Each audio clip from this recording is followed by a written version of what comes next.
Selamat siang pemirsa, Anda menyaksikan Headline News pukul 11 waktu Indonesia Barat. Hari ini umat Kristiani tengah mengenang wafatnya Yesus Kristus melalui ibadah Jumat Agung. Sejumlah persiapan telah dilakukan oleh Gereja Katedral untuk memfasilitasi umat yang ingin melakukan misa Jumat Agung hari ini. Untuk mengetahui selengkapnya, kita terhubung dengan jurnalis Metro TV, Fadila Syarafina, langsung dari Gereja Katedral, Jakarta Pusat. Selamat siang Dila, apakah misa Jumat Agung sudah dimulai di sana dan bagaimana pula dengan pengamanan dan kantong parkir di sana yang sudah dipersiapkan? Ya, Jason, untuk rangkaian Jumat Agung di Gereja Katedral Jakarta ini sudah dimulai tadi pada pukul 9 pagi. Tadi ibadah yang pertama kali dilakukan adalah ibadah Jalan Salib. Ibadah Jalan Salib ini dilaksanakan melalui pertunjukan baik dengan nyanyian maupun juga gerakan yang dipersembahkan oleh orang muda Katolik Katedral.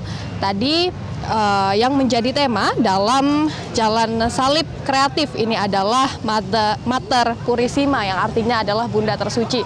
Dalam pertunjukan ibadah Jalan Salib kreatif yang dipersembahkan oleh OMK Katedral ini menggambarkan atau mengambil perspektif dari penderitaan Yesus Kristus dari perspektif Bunda Maria sebagai seorang ibu.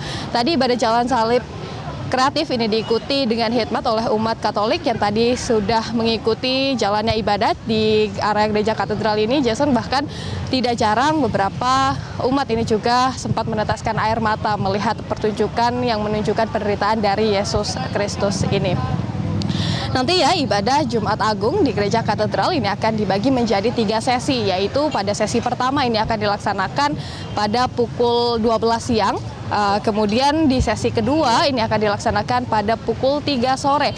Di pukul 3 sore ini akan dilaksanakan secara hybrid, jadi umat Katolik di seluruh Indonesia ini dapat mengikuti melalui live streaming juga. Kemudian yang terakhir di sesi ketiga ini akan dilaksanakan pada pukul 6 sore. Nah, untuk di Gereja Katedral Jakarta ini ada kapasitasnya sebanyak 4.600 umat ini bisa melakukan ibadah di sini. Ada beberapa bagian-bagian dari gereja yang sudah dipersiapkan, mulai dari di sini yaitu di area tenda-tenda, kemudian di area Plaza Maria maupun juga di area dalam Gereja Katedral. Namun untuk masyarakat atau umat Katolik yang ingin melaksanakan ibadah Jumat Agung di dalam Gereja Katedral ini harus melaksanakan registrasi secara online terlebih dahulu, karena memang slotnya atau kapasitasnya ini terbatas, hanya sekitar 700 umat. Namun untuk umat yang belum melakukan registrasi ini dapat langsung datang juga dan dapat melaksanakan ibadah Jumat Agung ini di area tenda-tenda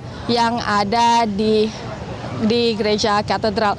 Nah, Jason, kalau kita bicara soal pengamanan maupun juga kantong-kantong parkir, tentunya semuanya sudah dipersiapkan. Pengamanan ini ada sebanyak 205 personil yang diturunkan pada hari ini.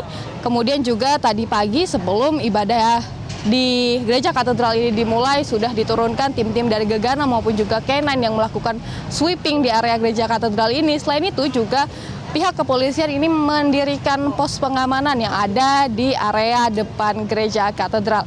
Nantinya untuk apabila ada kepadatan di area Gereja Katedral ini mungkin akan dilaksanakan rekayasa lalu lintas. Namun memang saat ini belum dilaksanakan karena kalau kita pantau pada siang hari ini arus lalu lintasnya ini masih normal, sehingga tidak diperlukan adanya rekayasa lalu lintas di sini. Sementara untuk kantong-kantong parkir yang dapat digunakan ini seperti di basement dari Masjid Istiqlal, di mana terowongan silaturahmi Masjid Istiqlal ini dibuka mulai tanggal 17 hingga 20 April, dan juga di sekolah di dekat sini, kemudian juga di area kantor pos ini juga dapat digunakan sebagai kantong parkir oleh umat Katolik. Demikian yang dapat kami sampaikan, Jason, dari Gereja Katedral. Untuk sementara kembali dulu ke Anda di studio. Terima kasih jurnalis Metro TV Fadila Syarafina melaporkan langsung dari Gereja Katedral Jakarta, dan selamat bertugas kembali.